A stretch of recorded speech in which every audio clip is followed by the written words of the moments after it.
Okay, so today we're going to be talking about cross-level interactions. Starting out with cross-level interactions, we're going to talk about centering and where centering takes place. So I talked a little bit about centering last class. What is centering? We've done this before too. We did this in ARM 2. We've done this in here. We've done it with latent growth curve modeling. What is centering?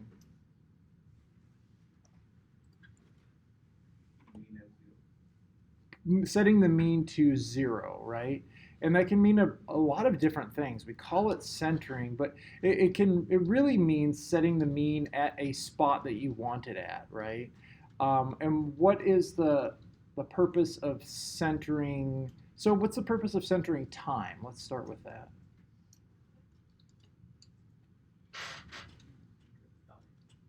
Setting the time to be setting the intercept of time to be at the place and time that you want to examine some event, right?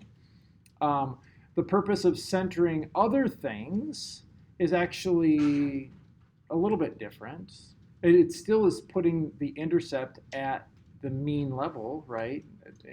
Which in time is the mean level at a given time point. But centering other variables says we're going to set this to be constant with its mean, and its mean is 0. And it has to do with the fact that all of this stuff is based on regression equations, right? In a regression equation, it's just y equals intercept plus slope times x, and x is what?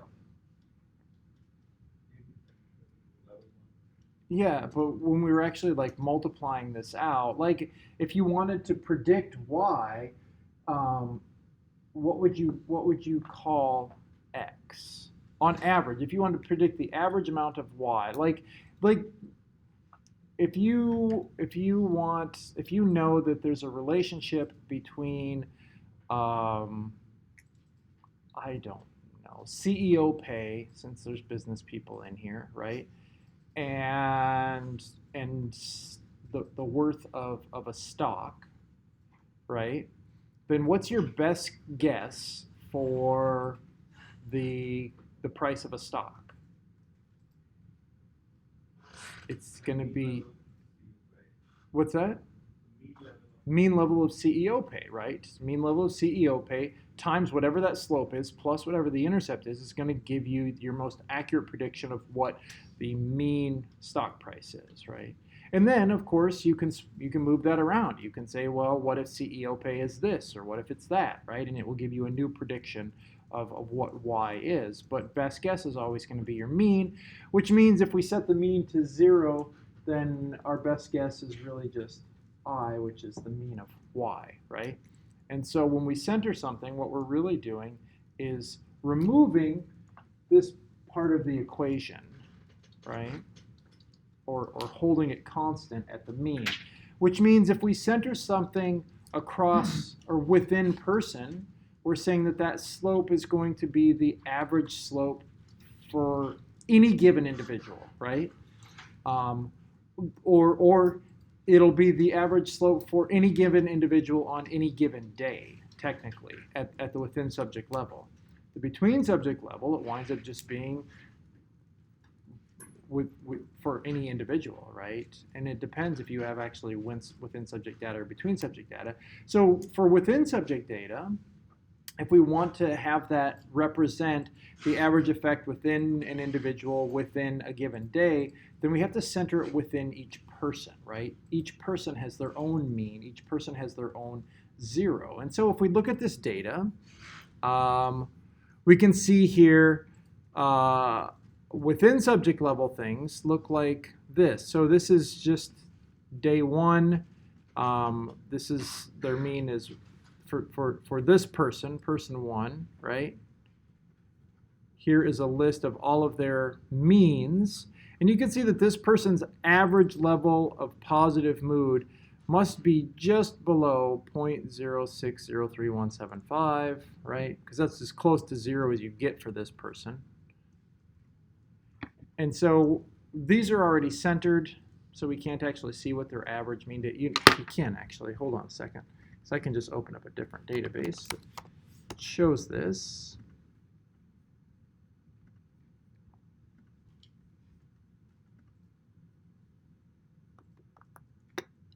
So we have person 1.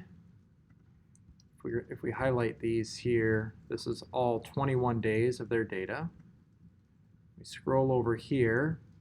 You can see that let's just use SAD is 1, 1, 1, 1, 2.3, 1.6, blah, blah, blah, blah, blah. You've got a bunch of ratings. This is their average sadness rating on this day, right?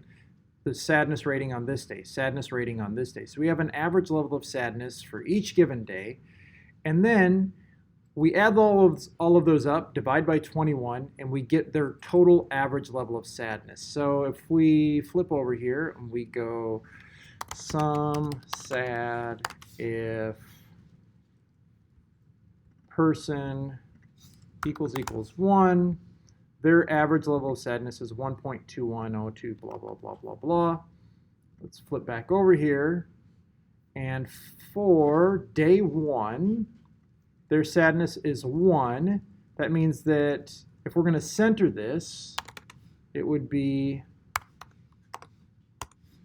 their sadness should be minus 0.210526, which means that on this day,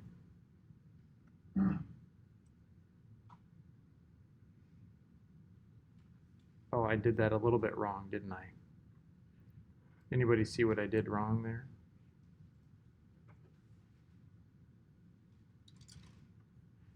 I'll show you what I did wrong. Well, it's right here, minus 0.205556. Oh, I guess I did it all right.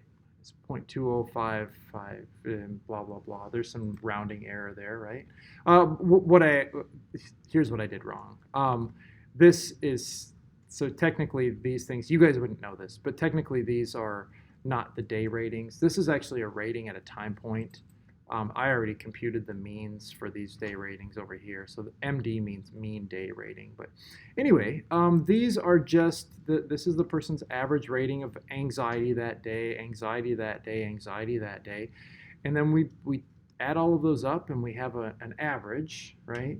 We subtract that from this and you get like their centered level within each person. In contrast, we also have some things that don't change across days, right? We have what are called between subject variables.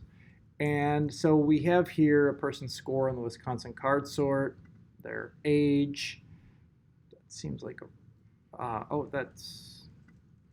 this person's age must be very close to the mean. So if we scroll over here, we'll see that their actual age is 20.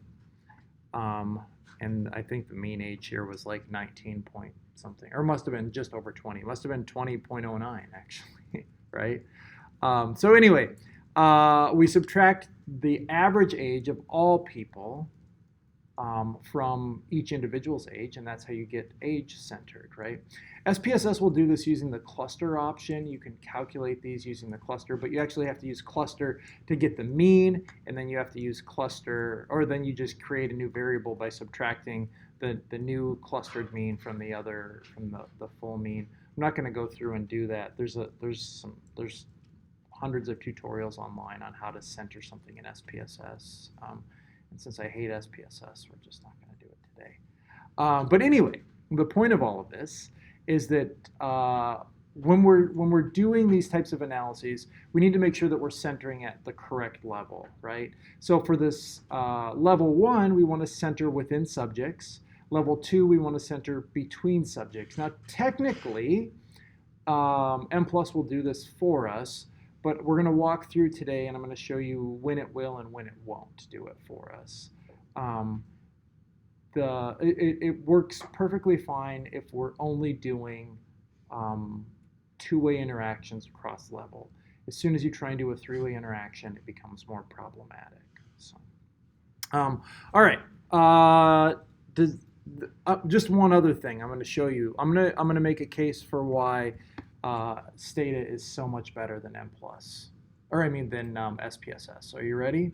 In SPSS, you have to go in, you have to select cluster, you have to create a new mean for each individual person, then you have to subtract that mean from their average, from their current day or across subjects, and you have to make sure that you're able to tag, whether it's a day, like I create these tags called ID tag right here, and ID day tag, so that I could technically do this in SPSS, but in Stata, you just do this, by person,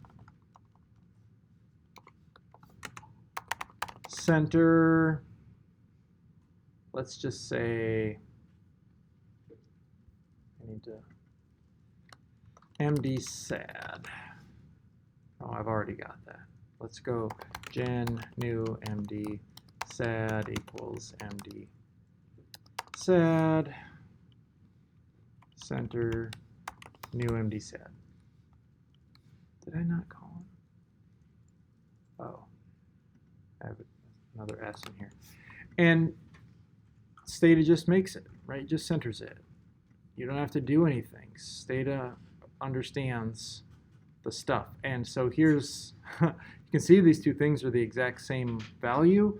One was created using this subtraction method, and the other one was just Stata, me just saying, like, hey, Stata, center this for me, right? If you want to center it between subjects, you can do the same thing. You just go center, let's say, do I have SA1? I do. Let's go drop SA1,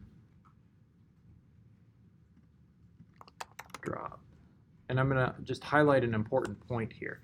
So if we say center SA1 if ID tag equals 1, so ID tag is a tag that tells me it's a 0 in every spot except for the very first spot for each person, right?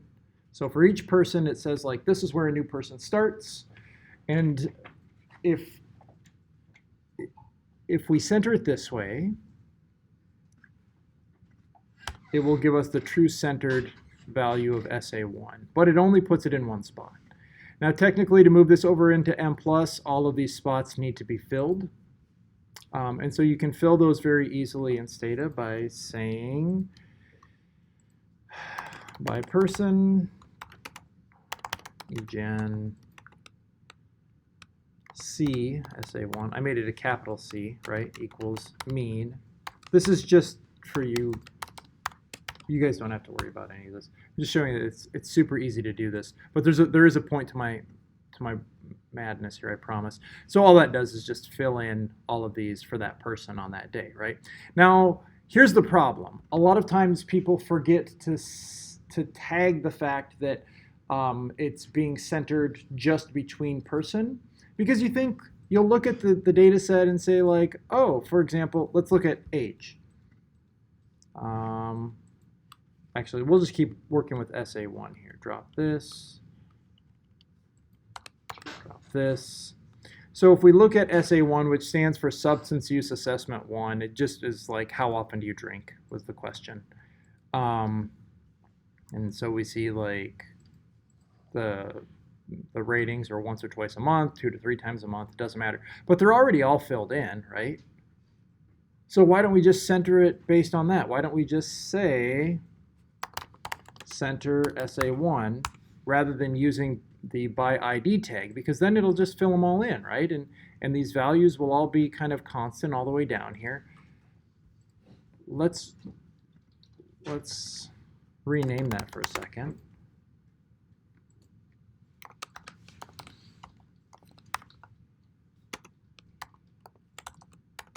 Old C underscore SA1.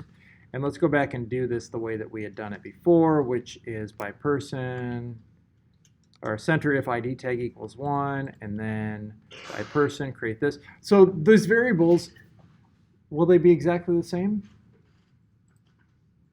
It seems like they will, right? They should be exactly the same. If one thing is true, the problem is it's not true, and these are not exactly the same, right? Anybody want to take a guess why?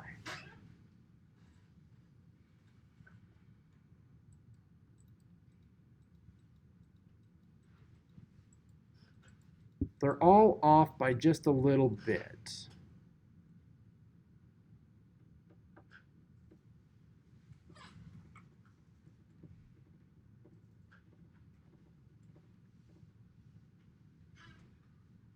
This was centered on how many observations. Let's go. Actually, let's do this. Tab ID tag.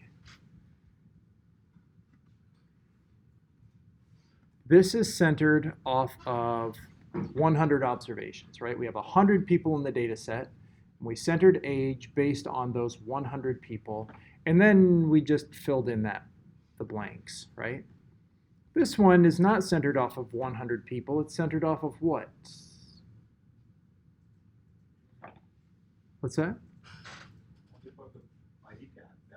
I didn't plug in ID tag for this one, right? I just said center SA1.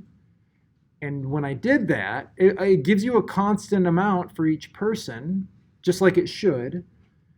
But the mean here is actually based on 1,936 observations, right? It's not based on 100 observations. Now, this mean would be totally fine if one thing were true. Anybody know what that one thing is?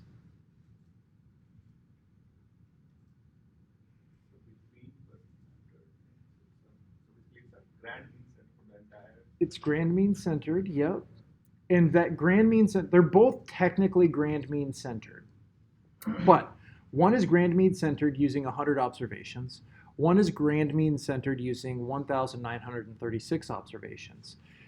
If that number instead were 2,100 observations with everyone having 21 observations, then they would match up perfectly. It doesn't match up perfectly because some people have 19 observations, some people have 21 observations, and in the grand scheme of means, that means that some people's SA1 counts more towards the mean than other people's SA1, right? All of this is just to highlight the importance of centering at the appropriate spot in your data. When you're centering within person, make sure that it's only centering within that one person, right? So we have this variable that we created, new MDSSSAD. If we say sum, I hate that I can't see my stuff here, so I'm going to move this. I'm going to grab this and pull it over.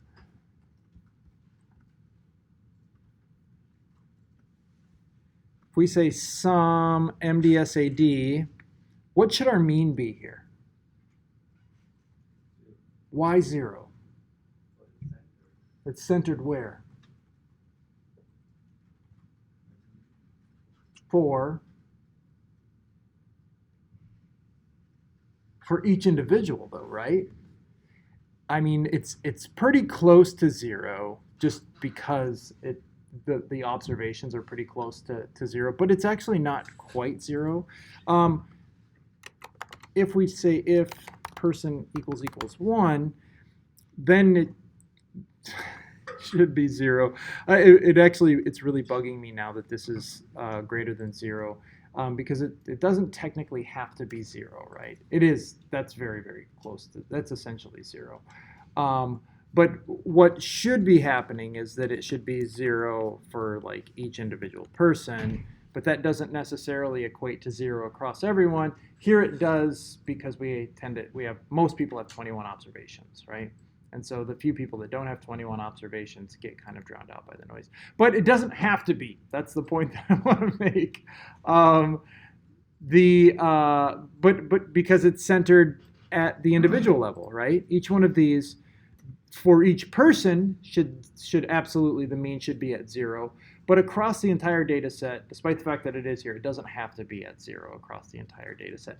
Let's check some of the other ones because it bugs me that that's the case here. That one is 2. Ugh. Okay, well. Oh, that's because I'm still using person. This is not going to work out. I hate when I want to make a cool point and it just doesn't work out. you'll have to trust me that for each person here, it should be 0. Across the entire sample, it may be 0, but it doesn't necessarily have to be 0, right? In contrast, age, absolutely. So we created 2 SA1s. Created this one, which again is pretty dang close to 0, but it doesn't have to be. And then we created this one, which is off of 0. And why is this one so far off of 0? But this one is not. I think this highlights the point that I wanted to make even more so, right? Which is that this one here should be 0 if we only look at between subjects. So if ID tag equals 1, and this one, if we do, it's actually going to be exactly the same, I think. ID tag equals 1 is not centered at the between subject level, right? Does that make sense to everybody? All right, so let's flip over to M+ now, and let's start looking at this data. So we have a data set here. This is an EMA data set, real data that I collected. And we have person, day, their biological sex, intoxication. This was just a rating of how intoxicated were you last night. Their score on the Wisconsin card sort, which is a between subjects variable, right? They did this before they got their thing. Their age, also a between subjects variable. SA1 doesn't matter. And then this is their average level of happiness across every day, centered within person. I already did the centering for you, so you don't have to worry about it. But let's do this. If we want to make a if we want to do a multi-level model predicting intoxication from these 4 mood variables, this is what we did last time, right? How do we do that? How do we start this thing? What's our first thing that we need to type in here? Say that again? Level 1 equation. Oh, yeah. I mean, we do need that, but we have a whole bunch of junk that we have to put in before the level 1 equation, right? Like, what's all the stuff that we put into M+ here before we start? So if we're doing multi-level modeling, we need a cluster statement, right? So let's do cluster equals person. I can try.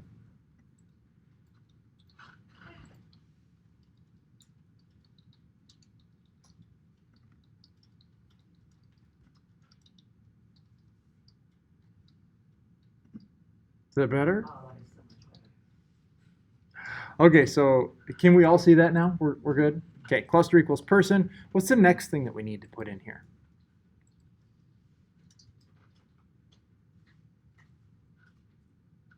What do we always have to put in M+ before we can do anything? What's that? We do have to have a model, but in order to put anything into a model, yep, we have to have our use vars, right? And for use vars, let's do intoxication, Wisconsin card sort. Actually, let's not do Wisconsin card sort yet.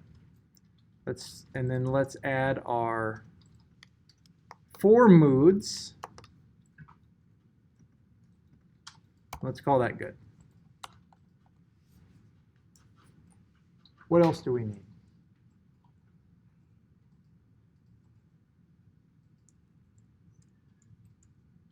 So if we're doing a multi-level model, we have to tell M+ something about the levels, right? Wait, what's the intox? It's just a variable. It's going to be our outcome variable, right? That's, yeah. So if we're doing a multi-level model in M+, we have to tell M+ that there are variables at each level, right?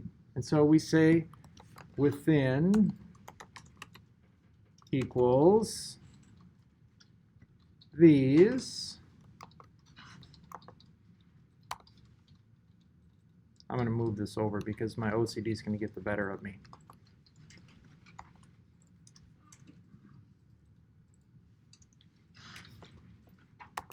Between equals, what's our between level variable?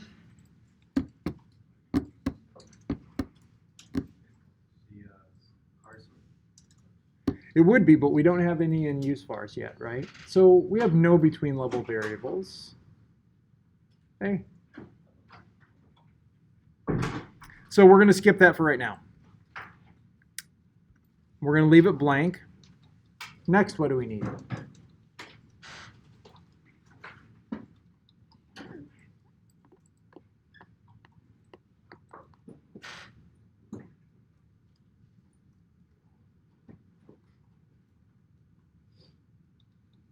What do we all, so we've specified our levels. We have specified the variables that we're going to use. We do need model, but not quite, because before we can specify a model, we need to tell n plus one more thing, right? What do we have to tell it?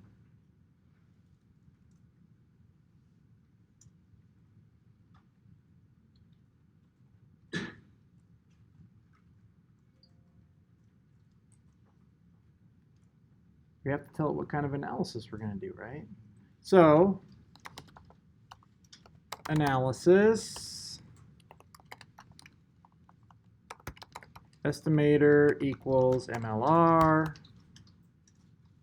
and type equals two-level. We're going to put random in here. And now, all of you guys who wanted to say model, we can say model. So last 2 weeks ago, when we did our models, we made just the within subject model.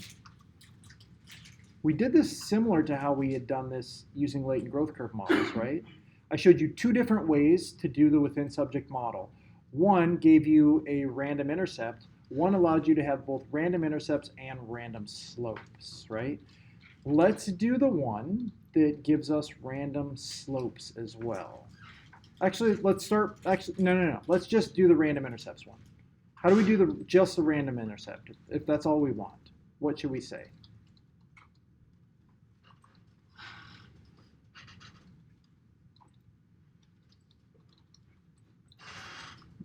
What's our model going to be? If we want to look at the effect of daytime positive happiness, anxiety, anger, and sadness predicting intoxication, and we want all of those random slopes to be fixed to 0, and we want the intercept to be to vary randomly, what do we put?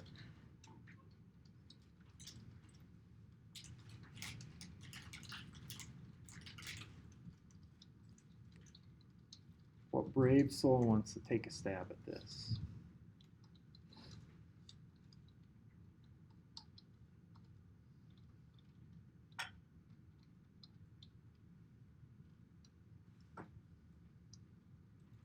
No brave soul?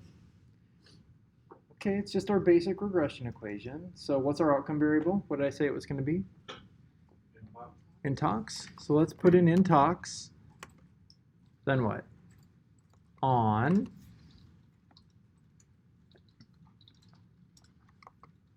this. So if that's our basic model right there, we're predicting day level intoxication by happiness, anxiety, anger, and sadness, all centered within subject, right, within person. Will M plus run this right now? If you hit run, what's M plus going to do? There's something missing here. What's missing? Say it, Mark. What are you thinking? Okay, M plus will run without us saying output. You're right, we haven't put output, we haven't asked for modification indices or anything like that. But M plus will run without that. There we go. So, we need to do this, right? Within and between. And do we need to put anything at between? No, we actually don't. So if we run this right now, we're going to get a random intercept for intoxication and fixed slopes for each one of these, predicting intoxication, which will be the average slope across person across days, right? Hit save, let's hit run. It did not like that. Unknown option, use vars. That's weird. Oh, use var. Is it use var? Yeah.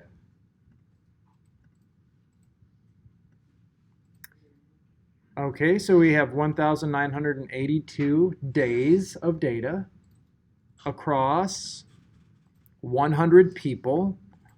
The average cluster is 19.82. That's just 1,982 divided by 100, right? Our interclass correlation for intoxication is 0.043. What does that tell us about intoxication?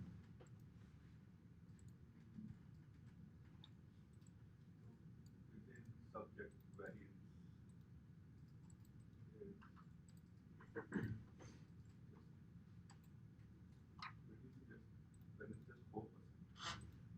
Between subjects is just 4%, right? Like 96% of the variance in intoxication is happening at the day level, which makes sense.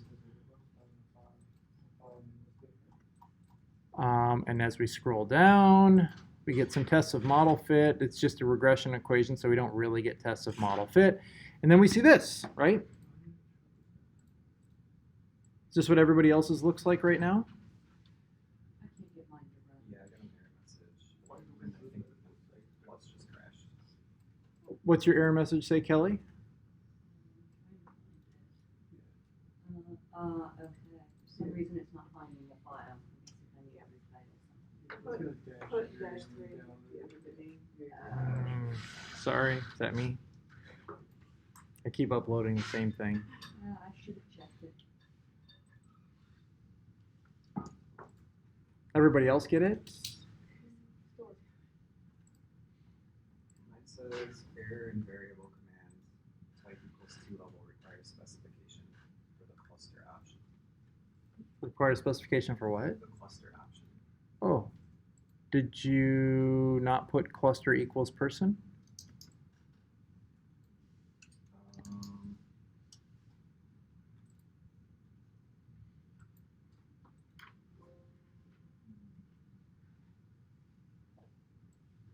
sure didn't. There we go.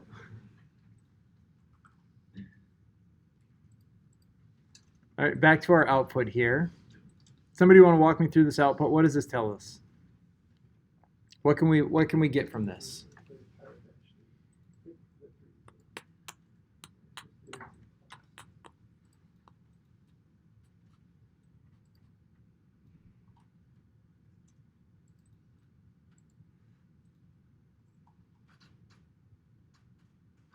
What do we know about average day level happiness? It is positively associated with intoxication level, right? The happier you are, the drunker you are. That is a very college student thing right there.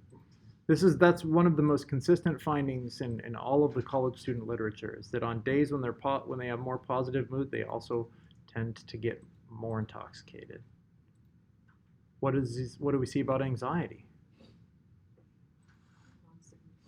Yeah, it's non-significant, and the slope is negative, right? That's interesting. So the more anxious you are, the less intoxicated you are as a college student. Also a very consistent finding. Anger and sadness. The angrier you are during the day, the more intoxicated you get. The sadder you are during the day, the more intoxicated you tend to get. So anxiety doesn't seem to be a big driving factor for substance use, at least amongst college students. Also, extremely consistent finding. Though, it does for some people, right? And so let's jump down to the between subject level. We have a mean intoxication of 0.831. What does that mean? Means across all people, the average level of intoxication on a scale of 0 to 5 is 0.831, right? And we have a variance component of 0.136 that is statistically significant. What does that mean?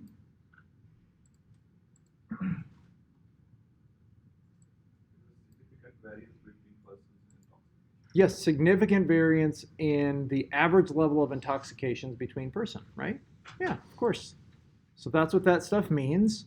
The problem with this is we're assuming that everybody here has the exact same slope, right? We're saying, hey, look, they don't have the exact same intercept, but we're also saying they all have the exact same slope. That may or may not be true. How do we test that? Yeah, we have to go back and add random slopes, right? So how do we add random slopes to this model?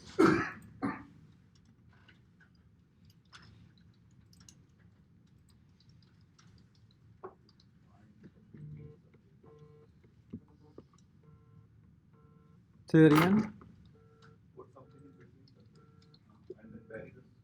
Not quite. Anybody remember how we did this last time? I'm going to give you a hint.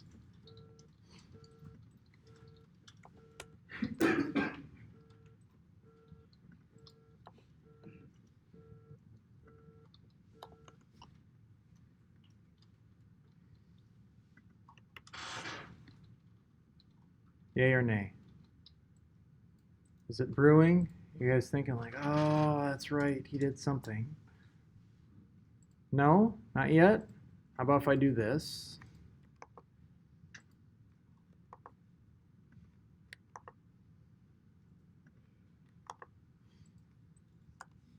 Still missing something, right? What am I missing here?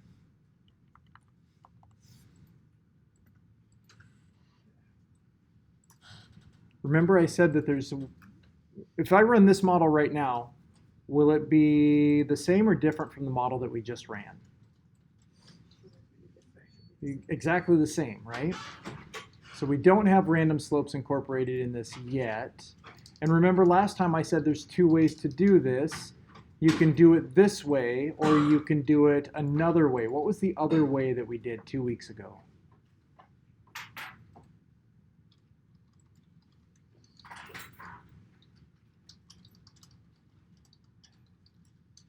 How do we get a random slope using latent growth curve models? I with S. Let's try this. What if we do H like that? Does this look familiar? I think last time I probably called it S a lot because we've been working with S. And we'll call one of these S.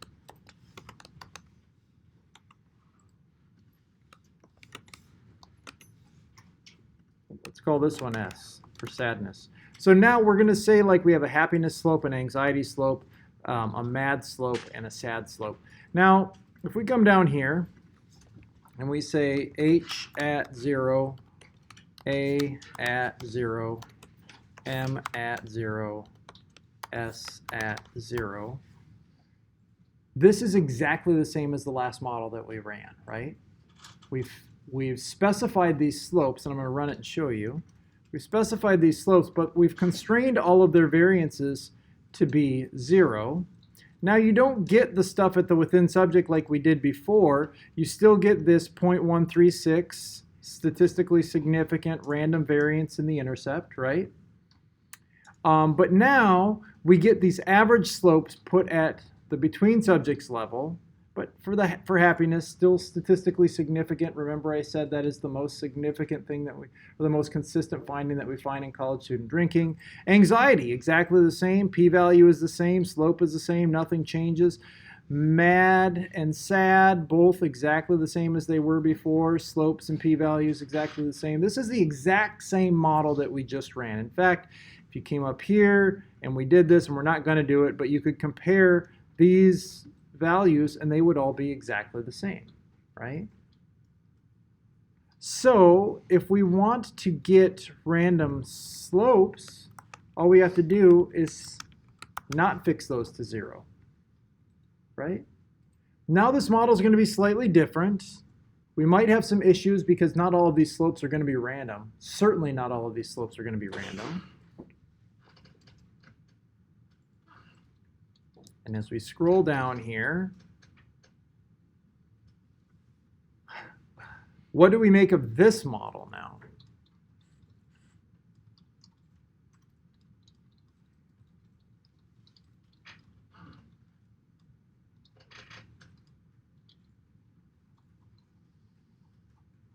So the only thing that's significantly related to intoxication is happiness.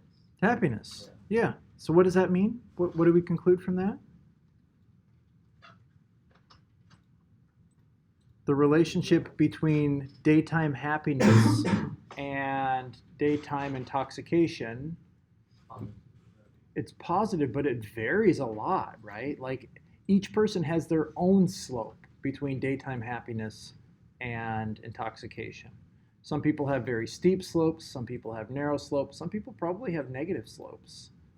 What do we conclude about the sadness, anxiety, and anger slopes?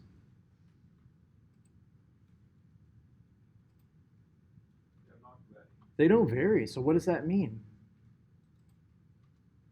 Across people, sadness predicts intoxication at the same magnitude, right? Anxiety predicts intoxication at the same magnitude, which is 0. Anger predicts intoxication at the same magnitude across people. So for the average person, for me versus Mark, how happy I am is going to be related to intoxication for me, but how happy Mark is going to be related to intoxication for him. And those two values could be very different. But my sadness and my intoxication is going to map on, at least slope-wise, exactly the same as Mark's sadness and intoxication. That's not intercept-wise, right? So I might have a slope between sadness and anxiety that looks like this, and Mark might have a slope between sadness and anxiety, or I mean sadness and intoxication that looks like this. And while there's a difference in magnitude here because we have random variance in our intercepts, right? The association between sadness and intoxication is no different. In contrast, I might have a relationship between my happiness and intoxication of this, and Mark might have a relationship between happiness and intoxication that looks like this, right? So we have varying levels of relationships between these two different types of moods across people.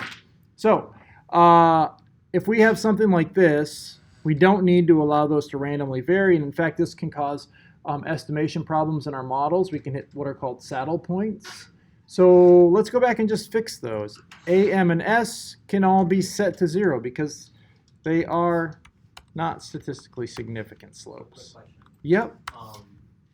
So do you want to kind of go through that practice of like randomizing everything to kind of see what what varies significantly, what doesn't? Yep. So there's a couple of different ways to do this. The first way is to do it just the way that I just did it, which is to check your intercept first and then go back and check your slopes. I would always recommend checking your intercept first. That's if there's going to be a random variance component, almost certainly the intercept is where it's going to occur first.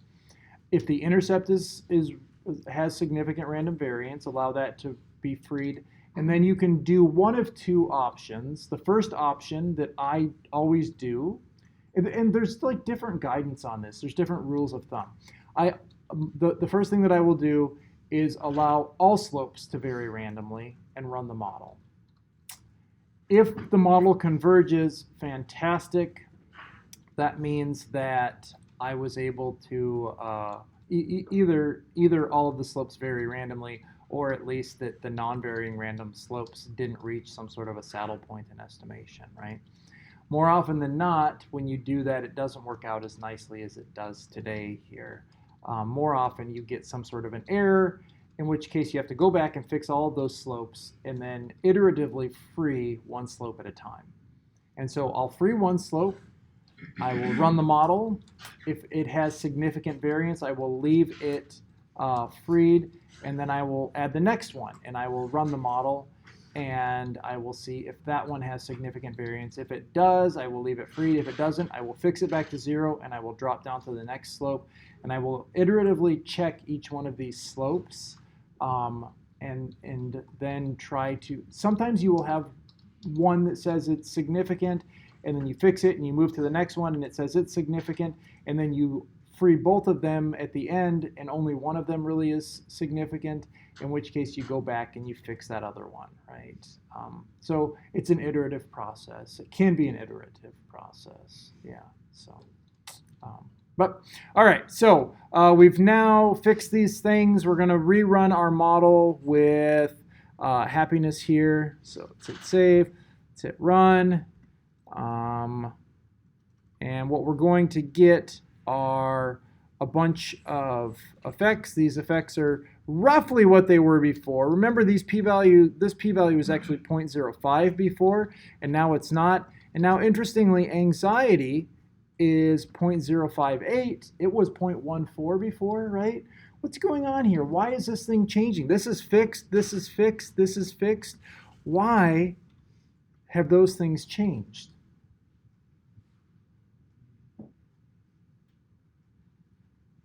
It's because when we allow that happiness slope to vary across people, it affects every other parameter in the model, or it can affect every other parameter in the model.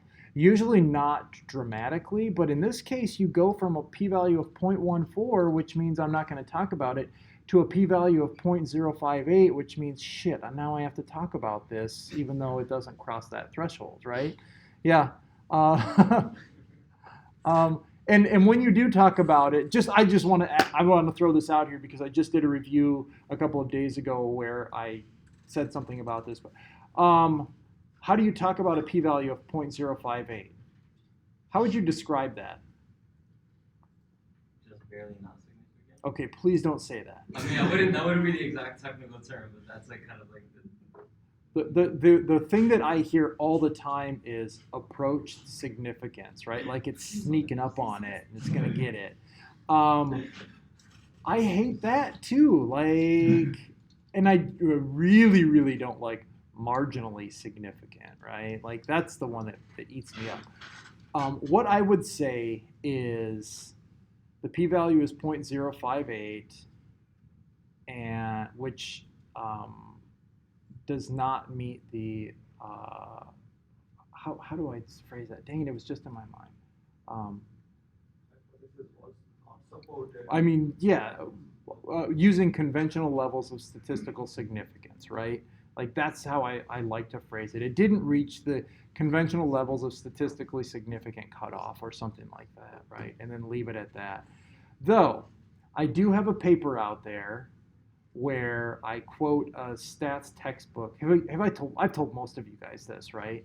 Like I've got a paper out there where I quote a stats textbook and I say something to the effect of, but surely God loves 0.06 as much as 0.05. I put that in a footnote, hoping that I could sneak it in, and we got it snuck in. So, but anyway, yeah. So freeing these things can result in some statistically significant effects. Now, we've talked about in the past that a cross-level interaction is really a lot of people will describe a cross-level interaction as an interaction that's predicting significant random variance, right?